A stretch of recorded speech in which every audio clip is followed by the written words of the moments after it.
Welcome back to another episode of Illumination Network. Joining us today is Derek from Pachamama Sanctuary, where they host ayahuasca retreats and all other sorts of healing retreats just based on the space that they provide there. Thank you so much for joining us today, Derek. Thank you for having me. Yeah. So for anyone who's curious, what exactly is ayahuasca? Ayahuasca is a tea that is brewed with two plants from down in the Amazon, the ayahuasca vine and the chacruna leaf, traditionally are how it's made, a couple of other ways, but and it's brewed in a special way over a long period of time, about 3 days, where it creates a medicine that, when consumed, allows us to tap into higher levels of consciousness, deep into our subconscious, and allows us to purge out energies from traumas and all kinds of things like that. Considered a psychedelic, I prefer the term entheogen, which means to connect with connect with spirit or connect with God. And we use it as our sacrament, our only sacrament right now. Mm. And as a sacrament, that technically means that this is sort of a holy rite. This is a ritual in terms of spiritual fulfillment, spiritual release, emotional release, and so with that, the way we go about this legally is by applying as a church and attaining that church status, as well as bringing in experts from various tribes. Is that right? Yes, we are considered a religious organization, and this is our sacrament. Just like the Catholic Church has a sacrament of wine and crackers, the communion that they take. This is our sacrament. Excellent. And so how exactly do the retreats work for someone who is interested in receiving the medicine that can help them purge out trauma and find like a more aligned spirit to their highest calling? So the way that the retreats work is, for those who it's safe to sit with this medicine, and there's a few reasons why it might not be safe for somebody to sit with it. They would register online, and then they would show up on Friday, and we have a team of people to hold space, which means keeping you safe in body, mind, and spirit, to welcome you. And we go through kind of an opening introductions. We sit with the medicine twice over the weekend, so on Friday night and Saturday night. Occasionally we will do a daytime ceremony on Saturday. We have food and everything that you need, but we have a lot of support. So the ceremony is led by a shaman, or taita, ayahuasquero, curandero, depending on how they're titled, and all kinds of different titles as far as somebody who would serve the medicine. We call them medicine carriers. It kind of encompasses all of them. So they open the ceremony with some prayer, and they bless the medicine, and then each person comes up and receives their sacrament to consume, and then heads back to their mat. There's a comfortable mat bed waiting for them, and where they can comfortably go through their process. Wow. So it sounds like they take some time to set the mood, get the feeling right, and then the sacrament comes in and everyone feels like they're part of something that's so intentional for holding space. and everyone's just like reserving all their energy for this one moment to just have the highest impact and the most safe, controlled environment. As opposed to where people try psychedelics for the first time in the Western world, it's usually like a home brew, and I usually try to advocate against that, or at least say, like, start small, get an understanding of the medicine, how it works with you, and then build your way up to that. Yes, we are our mission in terms of holding space is to make sure that the space is very safe for everybody, for mind, body, and spirit. And so we have a trained team to be able to make sure that everybody who is sitting with this medicine is very safe, that their body is safe, that they have everything that they need, like maybe paper towels or a bucket to purge into, or that they have a blanket if they're cold, or what have you, help to the bathroom. Hmm. And that's really the team, not the leader of ceremony, but the team. That's our job, is to make sure that we keep everybody completely safe, so that they can allow themselves to be very vulnerable, because this is a key to the medicine, is vulnerability with yourself, vulnerability in the medicine, to be completely open to it and surrender to it. Your body is in a vulnerable state. Yeah. And so a lot of people who have what is considered a bad experience is a lot of cases just a resistance to the things that they're experiencing during their trip, assuming that, of course, they don't have any underlying mental conditions that are debilitating towards a serotogenic experience through psychedelics. But yeah, essentially, they all need to what's the word I'm looking for? Start small and then gain that understanding. And then once they know that their consciousness is ready, they take the dive with the big dose. Yes. And that's how we serve, actually. We serve everybody a standard dose that normally isn't too overwhelming for anybody. Occasionally, there's somebody who the first dose might overwhelm. But most of the time, almost everybody comes up for a second cup, and some people come up for a third cup. So we, even here, we step people into the process slowly over the course of the evening. Mm. And so with the experts that you guys bring in, what tribes do they usually come from, or what is their background in terms of training? So we have a pretty high standard for people that can serve the medicine. They have to have been working with the medicine for a good bit of time. 5 years is usually kind of the minimum. And they've sat with the medicine a lot. The different tribes that we work with currently are the Kofan tribe, the Shipibo tribe, and a lot of Colombians, from the Guacamayo region. And there's various people coming to us all the time. But a lot of Colombians, a lot of the Colombian tradition has seemed to kind of gravitate towards our sanctuary. Mm. And what do you think is like about the Colombian practice that seems to more pertain to what you guys are doing? I don't know that a certain tradition or tribe really pertains to us. It just happens to be that's the way that everything unfolded. More coincidentally. Yeah, it's more coincidentally. But the thing that I really like about the Colombian tribe is, well, there's two things. One is they're very adamant about allowing you to go through your process. It's really not much interference. If you want help, a lot of times they'll leave you to it. If you need help, we're there for you.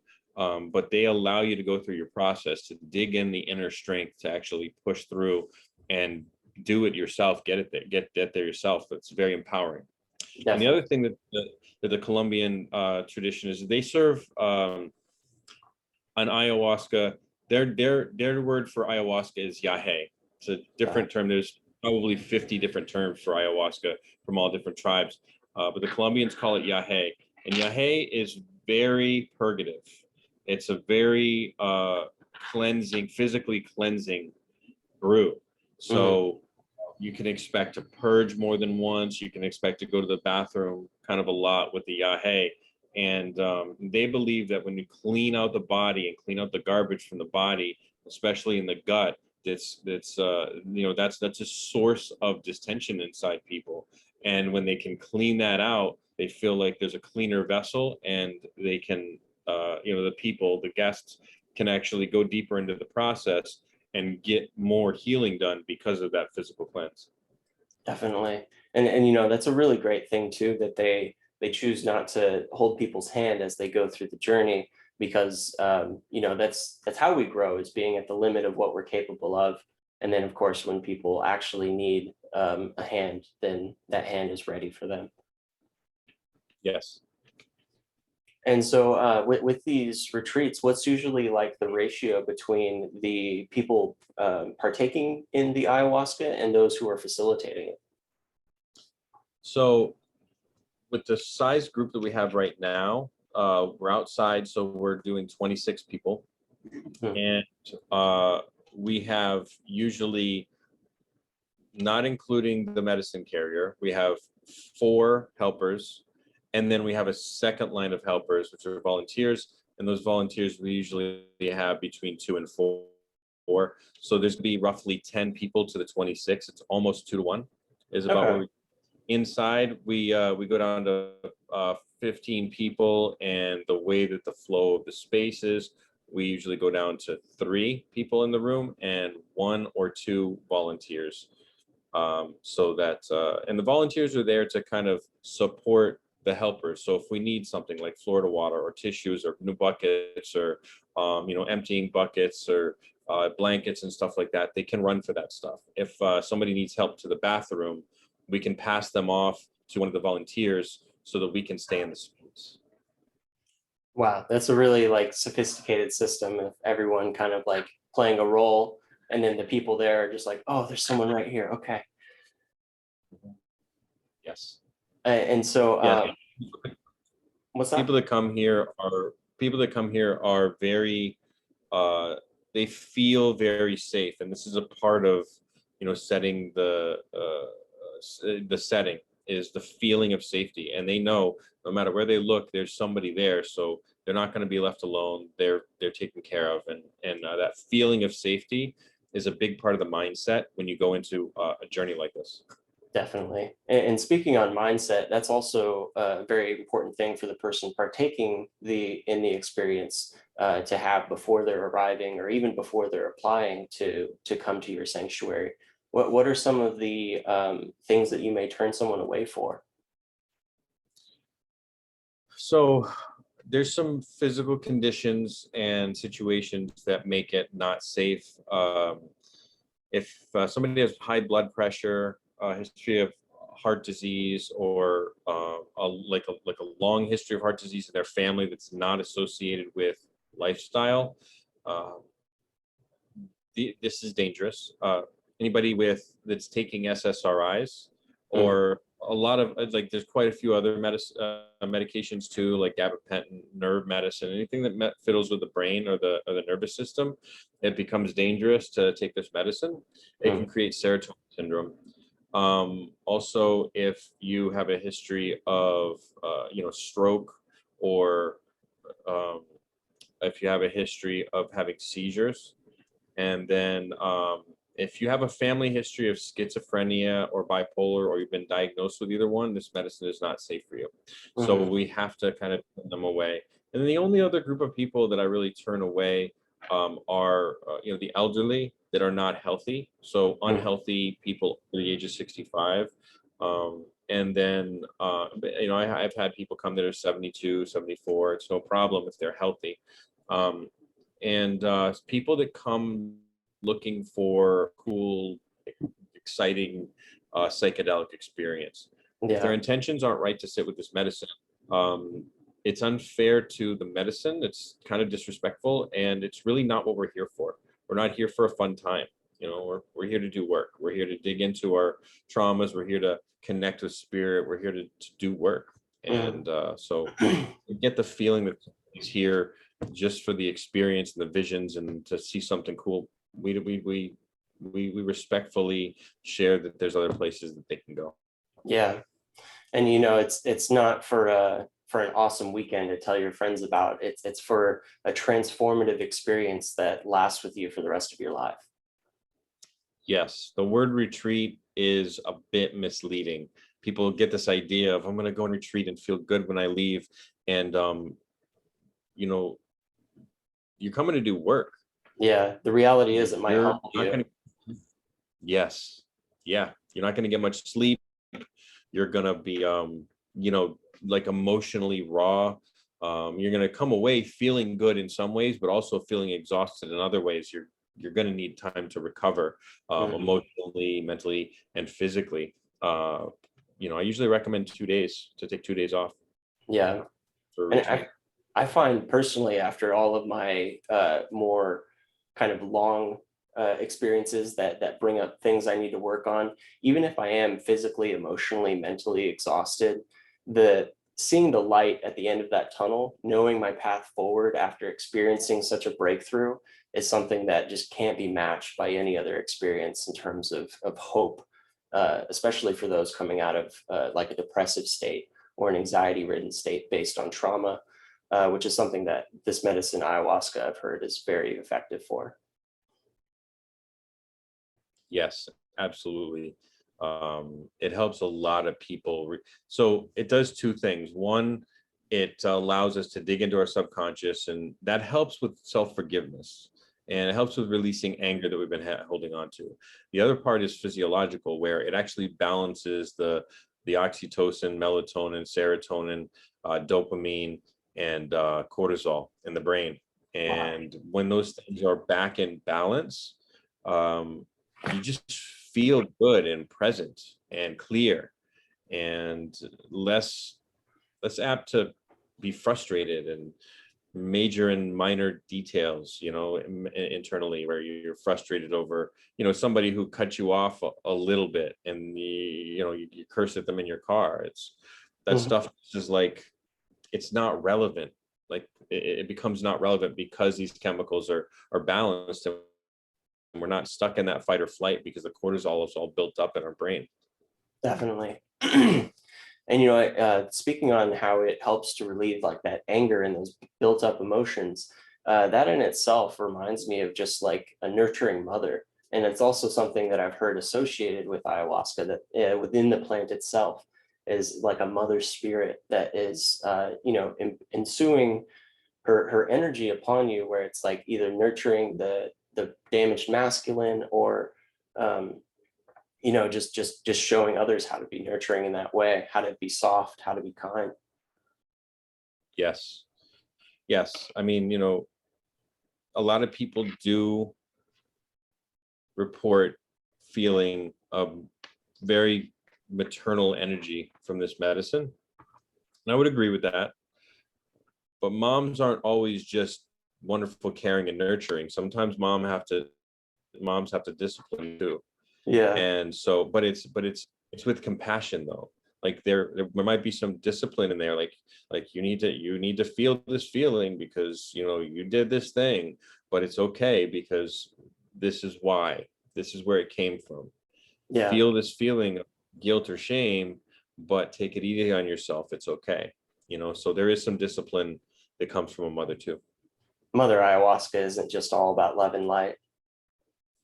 No. And so with that, speaking to people who may be taking SSRIs at the moment, but are looking for that ladder up because something in their external world, something from their past, it's debilitating their conscious. They feel stuck in that rut, and so they depend on these SSRIs. And just for those people, there are paths up. Practicing meditation, going to other forms of healing to help them find a better balance so that they can wean off of the SSRIs, and then come to a sanctuary like Pachamama here and experience the medicine that they only could if their brains were clear of other chemicals. um, my input for anybody who's considering coming off of SSRIs: do it under the supervision of a doctor. Make sure you have plenty of support. Make sure that if some of your tough stuff is coming back, specifically suicidal thoughts or thoughts of self-harm, if those are coming back, talk to somebody. Make sure that it's safe for you to come off of these medications, because the doctor put them on you, put you on them for a reason.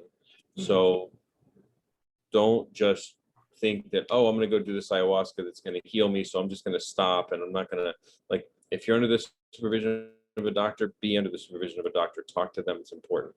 Yeah. Definitely. It's a slow incremental process of feeling better enough to be able to wean off of that and try something that could be potentially revelatory and eliminate the need for SSRIs in the future. But like you True. say, it varies incremental. Yep. I was on 40 milligrams of citalopram or Celexa Mm. and 120 milligrams of Wellbutrin before I took ayahuasca. I weaned myself off of them. I told my doctor I was going to do it. I asked for advice of how to do it. She gave me some.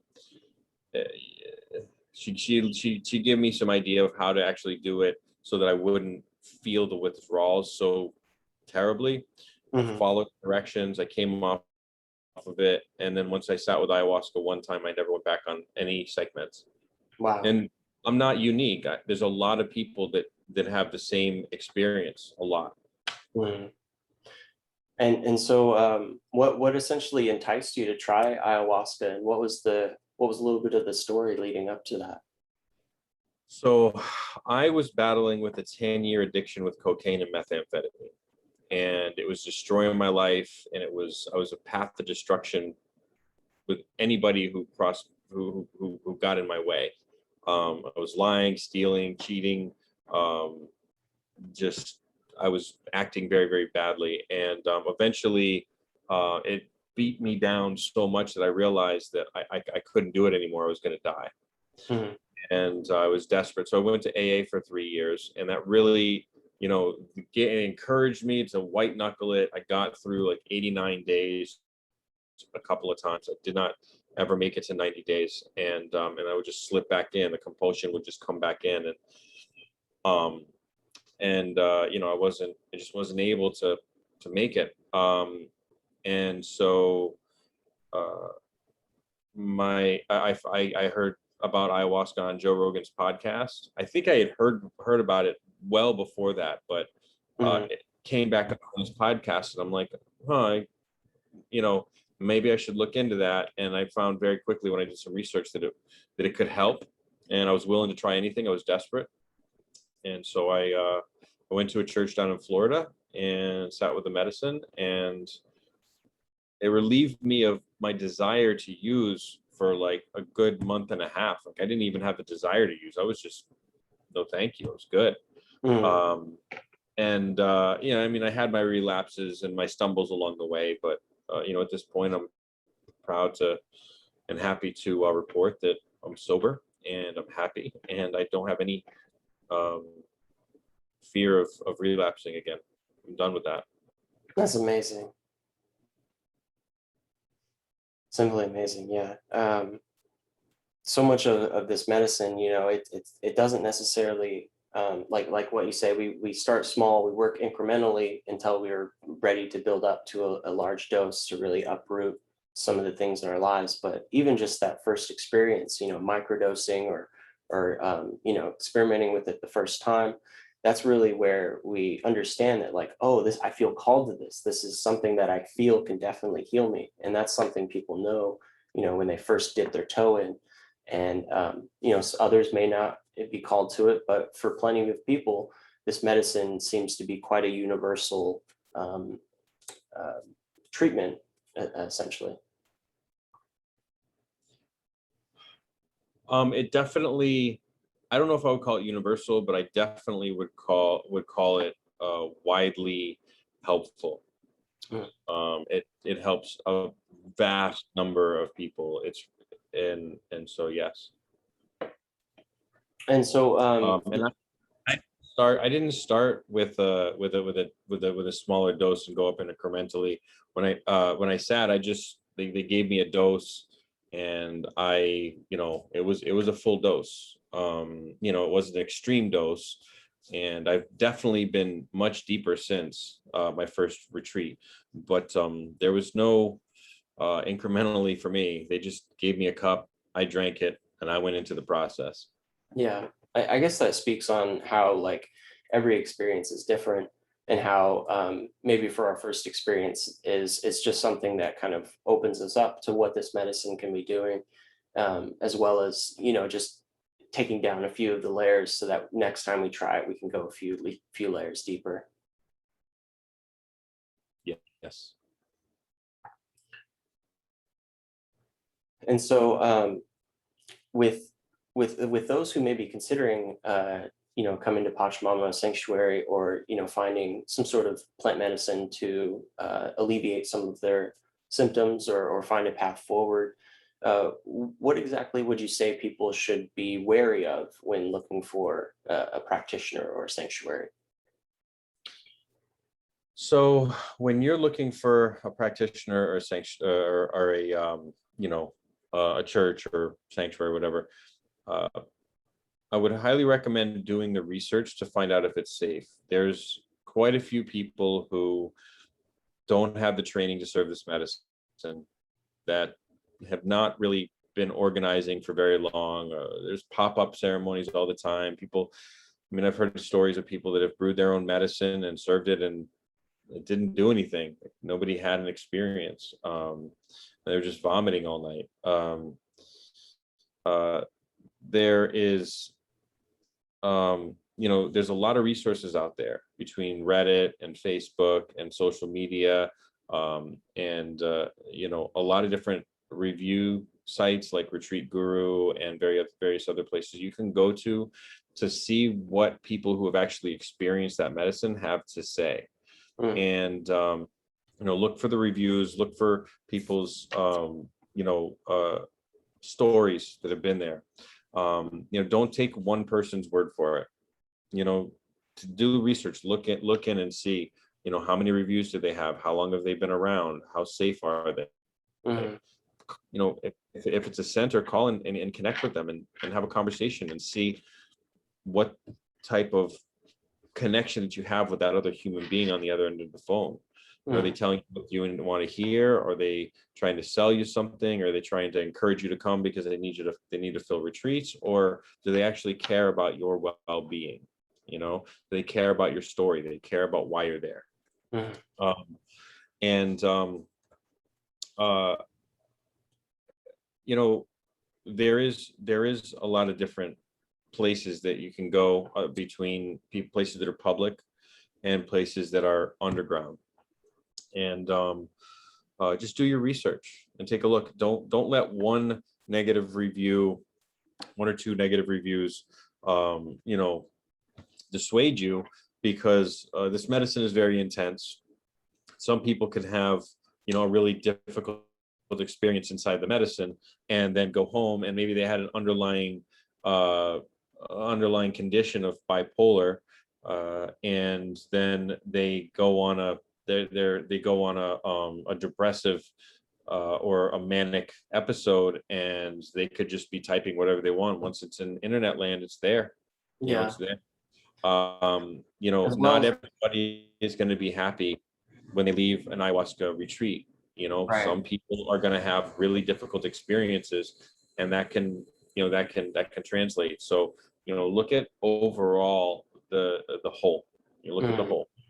Because a lot of some of the bad reviews could just been people fighting something in their lives that they aren't ready to change yet, or say like the medicine brought up a toxic relationship they need to cut cords with, but then as soon as they integrate back into their life, they have trouble like doing that actual work.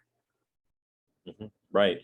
Or if there's somebody who was abused as a kid, and that needed to come up, and they're unable to see it, it's going to show it in different ways, which might be projection onto one of the team members, where they think that the team member was being unkind to them, Uh, where they're trying, where it's their subconscious mind trying to see it. Now, I use that example. That's never been an example that's happened with us. It's really not an example that would happen very often. I just use it as a random example. right. But Because you want people to look at the whole of yeah, all of the reviews. yeah, all kinds of things come up when you have your mind and your subconscious like wide open, and your heart is wide open. That's what the healing is. And like, every person is different. So, eh, you know, in that respect, it can be unpredictable as the way that it affects somebody. Um, it's overwhelmingly positive, but occasionally somebody needs to feel something negative or see something negative to be able to get to that healing place. Mhm. And that happens. Yeah. We have to go through those lows to experience the highs. That is the other end of the spectrum of integrating and whatnot. Yes. And, I'm really glad you said something about, people doing their own research too, because even just listening to this podcast, this is just one source. But, how I personally went about getting into plant medicine is that I grew up in a very militaristic household. I never drank beer, I never smoked or anything throughout all of high school.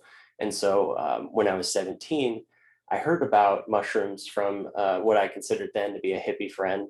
And I was like, okay, I hear what you're saying, it can help me rethink some things and give me perspective. But then I was like, I still don't want to try anything. I'm still nervous. And then, I did some research online and I realized that the narrative that we were being told about these, that they aren't narcotics, that they're, something much greater and that they've been in use through indigenous tribes for thousands of years. And although we haven't tested it clinically in the West, thousands of years of firsthand accounts of deep transformational healing is something that just can't be shrugged away. And so with that, I developed, my own system to feel like I wasn't just becoming a drug user. And my first experience just blew me out of the water and saying like, I see a path forward. I see myself in a way where I understand my talents more. And being a young, freshly graduated 17-year-old, I was like, I see the path forward. I see how I can change things in my life.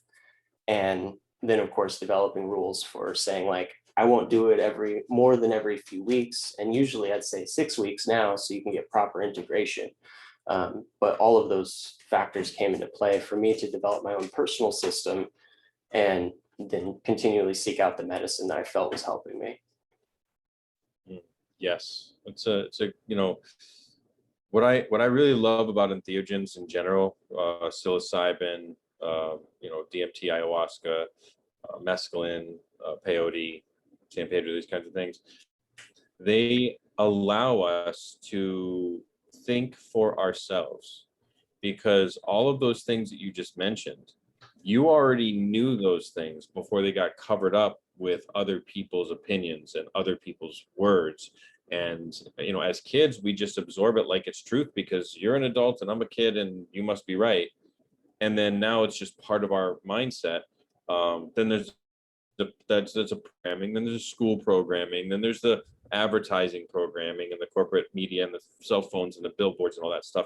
And it makes us forget that we can control and have completely control over every aspect of our life, every single aspect of our life. That's our choice. Mhm. What's in our life depends unnecessarily on what we think.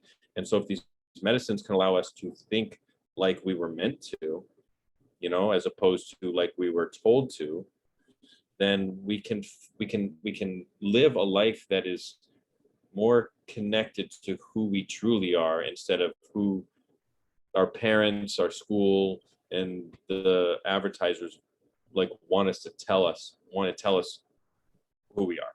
We Yeah. be who we are, think for ourselves. And so much of what the medicine did for me personally was seeing how, it helped me bring clarity to my own personal story. And through that clarity came deeper understanding and a way to tell my story in a way that didn't make me feel like such a victim. Mhm. Yeah, that victim button is easy to push. And people will console you. Oh yeah, you're right. This was horrible that this happened to you, and it's not fair, and they're a jerk, and whatever. Mm. And people will coddle that because they have the same thing going on. It's and it's easy. It's the easy way. Yeah. And so Easy much way. of our relationships when we're young like that come from bonding with others through those traumas. And then once we do this work, a lot of people find that, some of those relationships don't have as much meaning anymore because the victim mentality isn't the basis of understanding. Yes. Um, yeah. So with that, what are some of the projects that Pachamama Sanctuary has going in the next few months?